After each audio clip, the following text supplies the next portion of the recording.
আসসালামু আলাইকুম। কুকিং স্টুডিওর আজকের পর্বে সবাইকে ওয়েলকাম জানাচ্ছি। আশা করছি ভালো আছেন। আমার মতো নিশ্চয়ই আপনারাও, যেহেতু সামনে রমজান, টুকিটাকি প্রিপারেশন নিচ্ছেন। আমি যেভাবে ছোলা বুট সংরক্ষণ করি, ঠিক সেভাবে করে আজকে আপনাদেরকে মাস জুড়ে খেতে পারবেন সেরকম করে ছোলা বুট কিভাবে সংরক্ষণ করতে হয় পদ্ধতিটা দেখাবো। আশা করি আমি এখানে প্রায় 5 কাপের মতো ছোলা নিয়েছি এবং ছোলাটাকে পর্যাপ্ত পরিমাণে পানি দিয়ে ধুয়ে প্রায় সারা রাত ভিজিয়ে রেখেছিলাম। ছোলাটা ভালোভাবে ভিজেছে। এবার এটাকে পরিমাণ মতো লবণ দিয়ে আমি সিদ্ধ করেছি আর অতিরিক্ত পানিটাকে ছেঁকে ফেলে একবারের জন্য ধুয়ে নিয়েছি। ছোলাটা দেখেন ছেঁকে নেওয়ার পর একদম ঝরঝরে হয়ে আছে। আর এটাকে কিন্তু খুব ভালোভাবে নরম করে সিদ্ধ করতে হবে, ঠিক এরকমটা, শক্ত না থাকে। ছোলা তো সিদ্ধ করে নিলাম, এবার পরবর্তী স্টেপে চলে যাচ্ছি। আমি একটা প্যানের মধ্যে তেল নিয়ে নিচ্ছি প্রায় 1/4 কাপের মতো। গরম মশলা নিয়ে নিচ্ছি, 2টো তেজপাতা, 4-5টা লং, বড় 2 টুকরো দারচিনি ভেঙে দিয়ে দিলাম, সেই সাথে দিলাম 2টো এলাচ। পেঁয়াজ কুচি দিয়ে দিলাম 1 কাপের মতো। এখন পেঁয়াজটাকে ভেজে নিব। যখন এরকম একটু সোনালি রং চলে আসবে তখন এর মধ্যে অন্যান্য মশলা ব্যবহার করব। এখানে আদা আর রসুন বাটা প্রায় 1.5 টেবিল চামচ করে আছে, হলুদের গুঁড়া আধা চা চামচ, মরিচের গুঁড়া 1 টেবিল চামচ, ধনিয়ার গুঁড়া 1 টেবিল চামচ, জিরার গুঁড়া 1 টেবিল চামচ আছে। সামান্য একটু পানি দিয়ে মশলাটাকে ভালোভাবে কষিয়ে নিচ্ছি। কষিয়ে নেওয়া হয়ে গেছে, দেখেন তেলটা ওপরে একটু একটু ভেসে উঠেছে। এবার যেটা করব, এর মধ্যে কিউব করে কেটে নেওয়া একটা টমেটো আর সামান্য একটু লবণ দিচ্ছি। ছোলা কিন্তু লবণ দিয়ে সিদ্ধ করেছি, তাই এই পর্যায়ে লবণ জাস্ট টমেটোর জন্য যতটুকু প্রয়োজন ততটুকু দিবেন। একটু নেড়েচেড়ে মিশিয়ে নিয়ে এর মধ্যে দিয়ে দিচ্ছি ছোলা। আমি সেই সিদ্ধ করা ছোলা থেকে প্রায় অর্ধেকটা নিয়ে নিলাম। এখন যেটা করব, এই মশলার সাথে ছোলাটাকে ভালোভাবে ভুনে নিব। ছোলাটা যেহেতু আগে থেকেই সিদ্ধ, এই পর্যায়ে পানির প্রয়োজন পড়বে না। তারপরেও যদি দেখেন লেগে লেগে আসছে, সেই ক্ষেত্রে অল্প একটু পানি দিয়ে ভালোভাবে ভুনে নিতে পারেন। মশলার কাঁচা গন্ধটা চলে যাবে, ঠিক সেভাবে করে আমি প্রায় 7-8 মিনিটের মতো এটাকে নেড়ে চেড়ে ভুনা করে নিয়েছি মশলার সাথে। এখন ছোলাটা চুলা থেকে নামিয়ে আমি ঠান্ডা করে নিব। এখানে আছে লবণ দিয়ে সিদ্ধ করা ছোলা আর একটু আগে যে ভুনা করলাম সেই ছোলা। এবার এই দুটো ছোলাই কিভাবে সংরক্ষণ করবেন সেটা দেখাচ্ছি। আপনারা চাইলে ছোট ছোট বক্স নিতে পারেন, আবার চাইলে এরকম জিপলক ব্যাগও নিতে পারেন। ঠিক এক বেলার ইফতারে যতটুকু প্রয়োজন ততটুকু করেই আপনারা এটাকে প্যাক করবেন। এই সিদ্ধ করা ছোলাটা আপনারা চাইলে কাবাব হিসেবে, ছোলার চাট, কিংবা আপনারা চাইলে ছোলার পোলাও তৈরি করে খেতে পারেন। আবার চাইলে ঠিক এটা দিয়েও যেভাবে আমি ভুনা করে দেখিয়েছি সেভাবে ভুনা করে নিতে পারেন। আবার চাইলে এভাবে ভুনা করা ছোলাটাও আপনারা সংরক্ষণ করতে পারেন। আপনাদের যেটা বেশি দরকার, যেটা বেশি উপকারে আসবে সেভাবে করেই সংরক্ষণ করতে পারেন। আমি দুইভাবেই সংরক্ষণ করে রাখি। ঠিক যখন ইফতারের টাইম হবে তার 2 ঘন্টা আগে বের করি। বের করে এটা যখন নর্মালে চলে আসে, এরপরে এটাকে আমি একটু বাগার দিয়ে নেই, বা যেভাবে রান্না করতে চাই সেভাবে রান্না করে নিই। এবার দেখাচ্ছি ভুনা করা ছোলাটা ফ্রোজেন থেকে বের করে কিভাবে আমি বাগার দেই। আমি 2 ঘন্টা আগে বের করে রেখেছিলাম। এরপরে 2 টেবিল চামচ তেল, 1/4 কাপ পেঁয়াজ দিয়ে একটু ভেজে নিচ্ছি। এখন দিয়ে দিচ্ছি 2টা শুকনা মরিচ আর আলু দিচ্ছি। আপনারা হয়তো খেয়াল করেছেন যে আমি ফ্রোজেন করার সময় কোনো আলু ব্যবহার করিনি, কারণ আমার কাছে মনে হয় আলুটা ছোলার সাথে ফ্রোজেন করলে টেস্ট নষ্ট হয়। তবে আপনারা চাইলে আলু দিয়ে ফ্রোজেন করতে পারেন। স্বাদ অনুযায়ী লবণ দিলাম।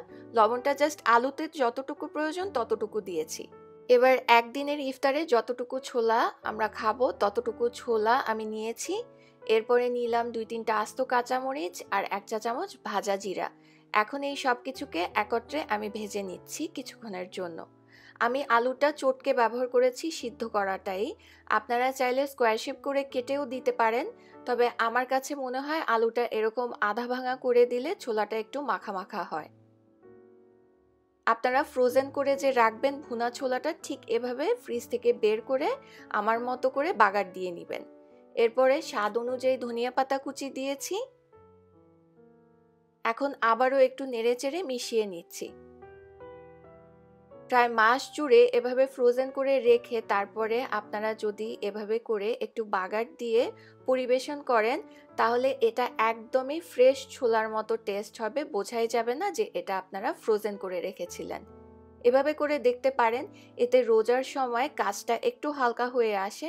আমি কিন্তু এভাবে করেই সবসময় রেডি করে রাখি এবং মাস জুড়ে ইফতারের সময় কাজটা কমে আসে। এবার এই ছোলাটা আপনারা চাইলে এমনিতেই খেতে পারেন, চাইলে মুড়ি বা পেঁয়াজু দিয়ে মাখিয়ে খেতে পারেন। এর রমজান স্পেশাল আরেকটি আইটেম করে দেখাবো, এটা সবার ঘরে ঘরে তৈরি করা হয়, এটা হচ্ছে পেঁয়াজু। সেই সাথে কিভাবে আপনারা পেঁয়াজু ফ্রোজেন করে রাখতে পারবেন, পেঁয়াজুর ডালটা যখন প্রয়োজন তখন ইফতারের আগে ব্যবহার করতে পারবেন চটজলদি, সেরকমভাবেই আমি ফ্রোজেন করার দুইটা পদ্ধতি আপনাদেরকে দেখাবো, যেন আপনাদের পুরো রমজান মাস জুড়ে কষ্টটা একটু কমে আসে। পেঁয়াজু তৈরি করার জন্য আমি আজকে 2 রকমের ডাল ব্যবহার করব। আপনি চাইলে এক রকমের ডাল দিয়েও পেঁয়াজু তৈরি করতে পারেন, তবে 2 রকমের ডাল দিয়েই আমার কাছে টেস্টটা বেশি ভালো লাগে। এখানে আমি আধা কাপ পরিমাণ মুসুরির ডাল এবং 1 কাপ পরিমাণ নিয়েছি খেসারির ডাল। যারা দেশের বাইরে থাকেন খেসারির ডাল বা উড়দ ডাল যেটা, সেটাও ব্যবহার করতে পারেন। উড়দ ডাল ডিফারেন্ট ডাল হলেও এটা টেস্ট অনেকটা খেসারির ডালের মতোই। তো যাদের কাছে খেসারির ডাল থাকবে তারা খেসারির ডালটা ব্যবহার করবেন। আমি খেসারির ডালটা পরিমাণে বেশি নিয়েছি আর মুসুরির ডালটা কম নিয়েছি। আপনারা চাইলে খেসারি আর মুসুরির পরিমাণ সমান পরিমাণে নিতে পারেন। এবার এখানে পর্যাপ্ত পরিমাণে পানি নিয়েছি। এখন ডালটাকে খুব ভালোভাবে কচলে কচলে কয়েকবার পানি বদলে ধুয়ে নিতে হবে। ডালটা ধুয়ে নেওয়ার পরে এর মধ্যে আমি আবারও পানি দিয়ে দিচ্ছি। এখন এই পানিতে ডালটাকে আমি ভিজিয়ে রাখবো। যদি আপনাদের কাছে সময় থাকে তাহলে 6-7 ঘন্টা কিংবা সারা রাতও ভিজিয়ে রাখতে পারেন। আর যদি একদমই হাতে সময় কম থাকে সেই ক্ষেত্রে চেষ্টা করবেন কমপক্ষে 1 থেকে 1.5 ঘন্টা অবশ্যই ভিজিয়ে রাখতে। ডালটা ভেজানো হয়ে গেছে এবং দেখেন এটা কিন্তু ফুলেও উঠেছে।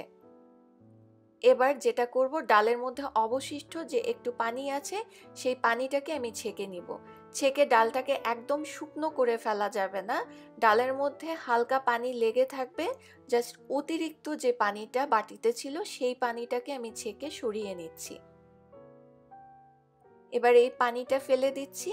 এখন এই ডালটাকে বেটে নিতে হবে। চাইলে পাটায় বেটে নিতে পারেন, চাইলে ব্লেন্ডারে ব্লেন্ড করতে পারেন, কিংবা আমার মতো ফুড প্রসেসরও ব্যবহার করতে পারেন। যেটাতেই আপনারা ডালটাকে বেটে নেন না কেন, চেষ্টা করবেন কোনো রকম পানি ব্যবহার না করতে, কারণ ডালটার সাথে যথেষ্ট পরিমাণে পানি আছে।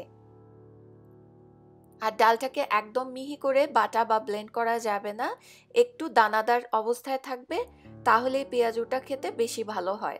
আপনারা যারা ব্লেন্ডারে করবেন সেই ক্ষেত্রে যদি মনে করেন ব্লেন্ড হচ্ছে না, তাহলে 1 টেবিল চামচের মতো পানি দিয়ে দিবেন, তবে অবশ্যই পানির পরিমাণ বেশি দিতে যাবেন না। এই যে দেখেন, ডালটা দেখে নিশ্চয়ই বুঝতে পারছেন যে এটা কিন্তু দানাদার অবস্থায় আছে। ডালটা যদি একদম পানি পানি থাকতো বা মিহি পেস্ট হয়ে যেত তাহলে কিন্তু পেঁয়াজু খেতে ভালো হবে না। এভাবে করে সবটুকু ডাল আমি ফুড প্রসেসরে এভাবে করে বেটে নিয়েছি। এখন আজকে আমি আপনাদেরকে 2 ভাবে পেঁয়াজুর ডালটা কিভাবে সংরক্ষণ করা যায় সেটাই দেখাবো। পেঁয়াজুর ডাল সংরক্ষণের প্রথম পদ্ধতির জন্য চাইলে এরকম ছোট ছোট এয়ারটাইট কন্টেইনার নিতে পারেন, চাইলে জিপলক ব্যাগও নিতে পারেন, অথবা বাসায় যে পরিষ্কার পলিথিন সেটাও ছোট ছোট টুকরা করে কেটে ব্যবহার করতে পারেন। এবার আপনাদের প্রতিদিন ইফতারিতে যতটুকু ডাল প্রয়োজন পড়বে ঠিক ততটুকু করে আপনারা বক্সে বা জিপলক ব্যাগে ভরে রাখবেন। এরপরে এটাকে ফ্রোজেন করে নেবেন। ঠিক যখন ইফতারির টাইম হবে তার 3-4 ঘন্টা আগে ডালটাকে ফ্রিজ থেকে বের করবেন, দেখবেন যে ডালটা নর্মালে চলে আসবে।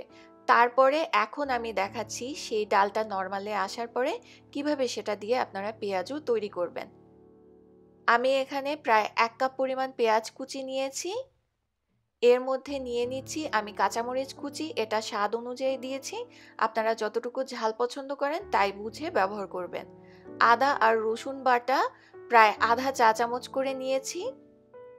এছাড়া দিয়ে দিচ্ছি 1 চিমটি হলুদের গুঁড়া আর সামান্য একটু মরিচের গুঁড়া। এখন দিয়ে দিলাম আমি লবণ। এবার এই পেঁয়াজটাকে একটু চটকে নিচ্ছি। এবার যে ব্লেন্ড করা ডালটা আছে সেখান থেকে আমি প্রায় 1 কাপের মতো ডাল নিয়ে নিচ্ছি। আপনারা যদি ফ্রোজেন করা ডাল ব্যবহার করেন, ওই যে বলেছি ফ্রিজ থেকে 4-5 ঘন্টা আগে বের করে সেটাকে নরমাল করবেন, তাহলেই দেখবেন ঠিক এরকম হবে, নরমালে চলে আসবে। এরপরে যে পদ্ধতিটা দেখাচ্ছি সেভাবে করে বানিয়ে নিবেন পেঁয়াজু। এবার আমি দিয়ে দিচ্ছি প্রায় 2 টেবিল চামচের মতো চালের গুঁড়া। আপনারা যে কোনো শুকনা বা ভেজা চালের গুঁড়া ব্যবহার করতে পারেন, হাতের কাছে যেটা থাকে।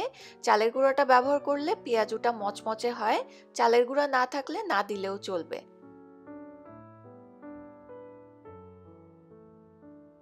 দেখেন এটা কত সুন্দরভাবে বাইন্ডিং হচ্ছে। এবার যেটা করছি, ঠিক আপনারা পেঁয়াজু যত বড় করে করতে চান, বড় ছোট সেভাবে করে শেপ দিয়ে একটা প্লেটে ছড়িয়ে ছড়িয়ে রাখবেন। এরপরে এটাকে ডিপ ফ্রিজে 2 ঘন্টার মতো রেখে ঠান্ডা করবেন।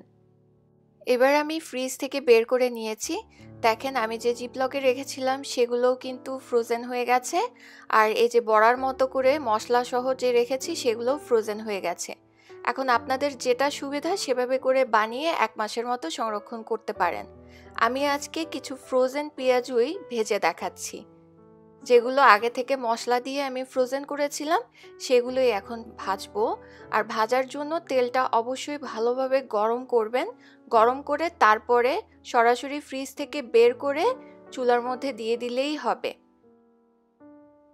এরপরে সাধারণত পেঁয়াজু হতে যতটুকু সময় লাগে তার থেকে 2 থেকে 3 মিনিট একটু সময়টা বেশি লাগবে। যেহেতু এগুলো একদম ফ্রোজেন ছিল, তাই চুলার আঁচটাকে মিডিয়াম রেখে তারপরে একটু সময় নিয়ে ভাজবেন। দেখবেন যে খুব সুন্দরভাবে কালারও আসবে এবং বাইরে থেকেও হবে মচমচে। আর এটার টেস্ট কিন্তু অক্ষুণ্ণ থাকে, কেউ খেয়ে বুঝবে না যে এটা আপনি ফ্রোজেন করে রেখেছিলেন, তাও কি না একেবারে পেঁয়াজুর শেপ দিয়ে মশলা টশলা সহ। আর যদি কেউ ফ্রোজেন করতে না চান তাহলেও কোনো সমস্যা নেই। ফ্রোজেন না করলেও আমি যেভাবে পেঁয়াজুর ডালটাকে মেখেছি মশলা দিয়ে সেভাবে করে মেখে বানিয়ে দেখবেন। আশা করছি আপনাদের কাছে পেঁয়াজুর টেস্টটা ভালো লাগবে। আমি চেষ্টা করেছি রমজানের খুবই গুরুত্বপূর্ণ 2টি রেসিপি, ছোলা এবং পেঁয়াজু, যেটা সবসময় আমরা খাই রোজার সময়, সেই রেসিপি দুটো আপনাদের সামনে সহজভাবে ফ্রোজেন পদ্ধতি সহ তুলে ধরতে, যেন আপনাদের কষ্টটা একটু কমে আসে এবং বেশি বেশি করে আপনারা ইবাদতে মগ্ন থাকতে পারেন। তো আজকের রেসিপি এখানেই শেষ করছি। এরকম আরও অনেক ইফতার রেসিপি দেখতে অবশ্যই কুকিং স্টুডিওতে চোখ রাখবেন। সবাই খুব ভালো থাকবেন। আল্লাহ হাফেজ।